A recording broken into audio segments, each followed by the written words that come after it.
आप सभी विश्वासियों को जैसु सच्ची आकांक्षा के इस भाग में आप सभी का स्वागत है, जहाँ सुसमाचार के माध्यम से प्रभु यीशु हम सभी को अनंत जीवन प्रदान करते हैं।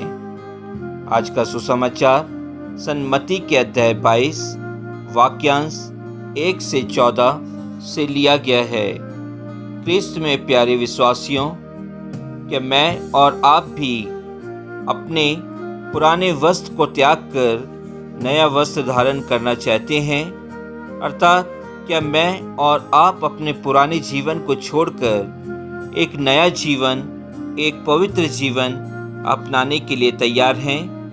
प्रिय विश्वासियों, आज माता कलीसिया संत हेलेना सम्राज्ञी का पर्व मनाती है। आज प्रभु यीशु विवाह भोज स्वर्गराज के सदृश है, इस बात की चर्चा वचनों के द्वारा करते हैं। राजा ईश्वर है। सर्वप्रथम आमंत्रित लोग यहूदी हैं। चौराहे से बुलाए गए अतिथि, नाकेदार, गैर यहूदी, पक्षपात, पापी या गरीब, लूले लंगड़े, अंधे व काने लोग हैं। स्वर्गराज में प्रवेश पाने के लिए खुला निमंत्रण दिया गया है प्रभु यीशु मसीह ने। सर्वप्रथम आमंत्रित यहूदी लोगों ने प्रभु यीशु के मुक्ति के संदेश को अस्वीकार किया और ठुकराया तथा वे अपने अपने कार्यों में, विवाह व मनोरंजन इत्यादि में व्यस्त रहे। इस प्रकार वे स्वर्गराज में ईश्वर के साथ सहभागी होने की योग्यता को खो देते हैं, और जिन लोगों ने ईश्वर का निमंत्रण स्वीकार किया उनके साथ बैठने के लिए योग्य बनते हैं।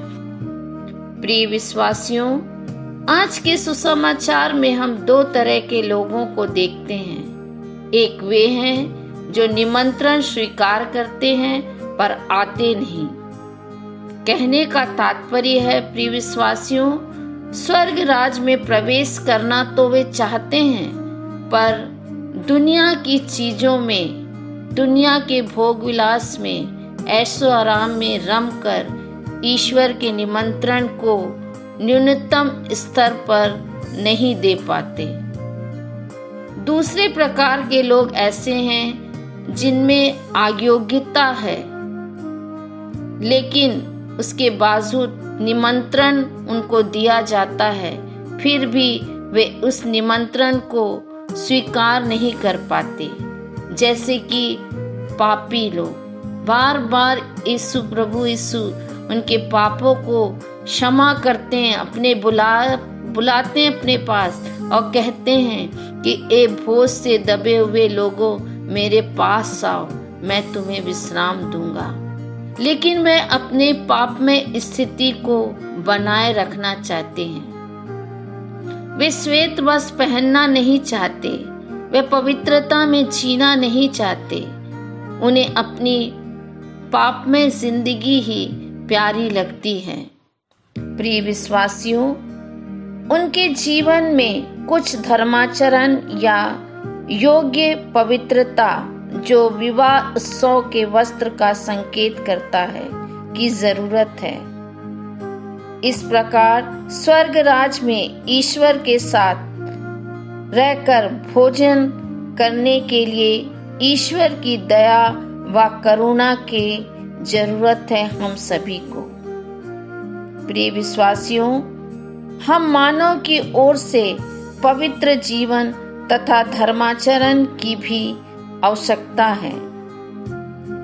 हम मनन करें कि कहीं हमने भी तो ढोंगीपन का जीवन नहीं व्यतीत किया। क्या हम अपनी आध्यात्मिक शुद्धता बरकरार रखते हैं, या हम पवित्र जीवन का ढोंग रचते हुए अंदर से और बाहर से कुछ हैं?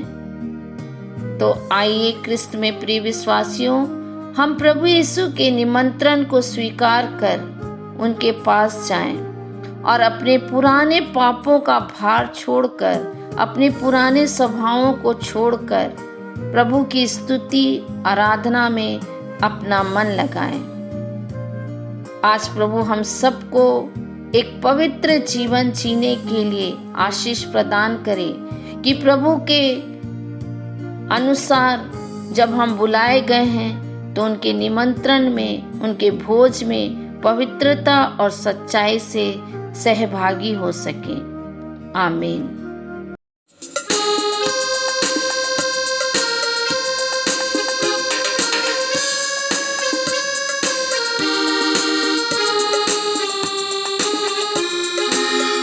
हे मानव सुन जरा, तुझे कोई बुलाता है। हे मानव सुन जरा, तुझे कोई बुलाता है।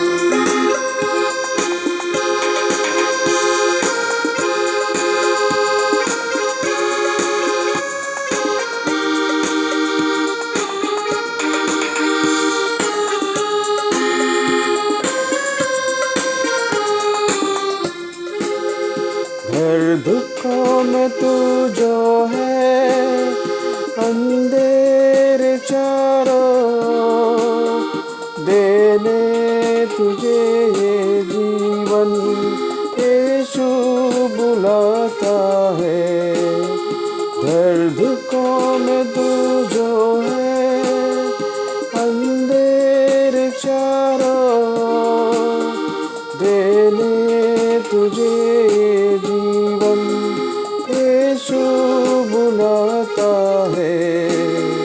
हे मानव सुन जरा, तुझे कोई